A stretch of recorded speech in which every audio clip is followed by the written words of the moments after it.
पृथ्वीराज कपूर भारतीय सिनेमा और रंगमंच के ऐसे स्तंभ थे जिन्होंने न केवल अपने दमदार अभिनय से दर्शकों को मंत्रमुग्ध किया बल्कि थिएटर की दुनिया को नई पहचान दी। उनका जीवन संघर्ष, समर्पण और कला के प्रति अटूट प्रेम का प्रतीक है। पृथ्वीराज कपूर का जन्म 3 नवंबर 1906 को पेशावर, अब पाकिस्तान में एक पंजाबी हिंदू परिवार में हुआ। उनके पिता बशेश्वर राज कपूर पेशे से सब जज थे। बचपन से ही वे पढ़ाई में अच्छे होने के साथ साथ नाटकों में भी गहरी रुचि रखते थे। स्कूल और कॉलेज के समय में वे अक्सर मंचीय नाटकों में भाग लेते। उन्होंने लाहौर के एडवर्ड्स कॉलेज से पढ़ाई की। शुरू में उनका सपना वकालत करने का था, लेकिन अभिनय का जुनून इतना गहरा था कि 1928 में वे अपना सपना पूरा करने बम्बई, अब मुंबई आ गए। 1929 में उन्हें पहली मूक फिल्म दो धारी तलवार में काम मिला। इसके बाद वे धीरे धीरे बोलती फिल्मों की ओर बढ़े। 1931 में आई भारत की पहली बोलती फिल्म आलम आरा में भी वे नजर आए। उनकी ऊंची कदकाठी, गहरी आवाज और दमदार संवाद अदायगी ने उन्हें जल्दी ही अलग पहचान दिलाई। 1941 में आई सिकंदर में सिकंदर महान का रोल निभाकर उन्होंने देश भर में ख्याति प्राप्त की।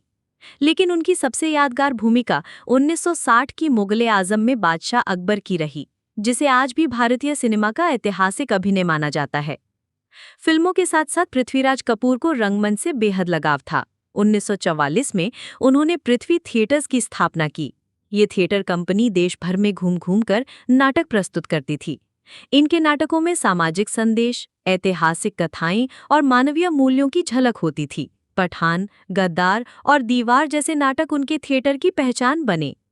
पृथ्वीराज कपूर की शादी कम उम्र में ही रामसरणी मेहरा से हुई, जो एक सरल और धार्मिक स्वभाव की महिला थीं। उन्होंने अपने पति के संघर्ष के दिनों से लेकर सफलता तक हर परिस्थिति में उनका साथ दिया। उनके 3 बेटे हुए: राज कपूर, भारतीय सिनेमा के महान शोमैन; शम्मी कपूर, ऊर्जावान अदाकारी और डांस के लिए मशहूर; शशि कपूर, हैंडसम और रोमांटिक हीरो की छवि वाले। इसके अलावा उनकी एक बेटी उर्मिला सियाल भी थीं। पृथ्वीराज कपूर का घर कला और संस्कृति का केंद्र था। बच्चों को बचपन से ही थिएटर और सिनेमा का वातावरण मिला। उन्होंने अपने परिवार को एकजुट रखा और हर सदस्य को कला में आगे बढ़ने के लिए प्रेरित किया। कपूर परिवार की ये परंपरा आज भी हिंदी फिल्म इंडस्ट्री में कायम है।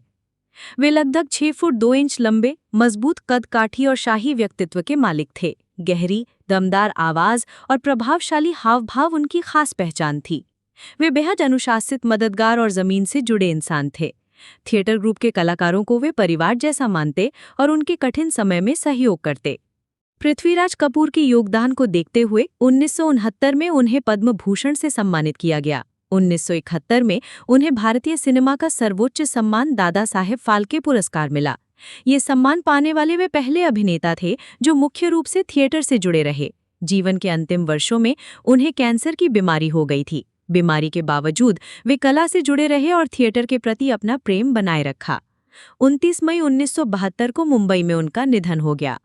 पृथ्वीराज कपूर आज भले ही हमारे बीच नहीं है, लेकिन उनका थिएटर, उनकी फिल्में और उनके द्वारा छोड़ी गई कला की धरोहर आज भी जीवंत है।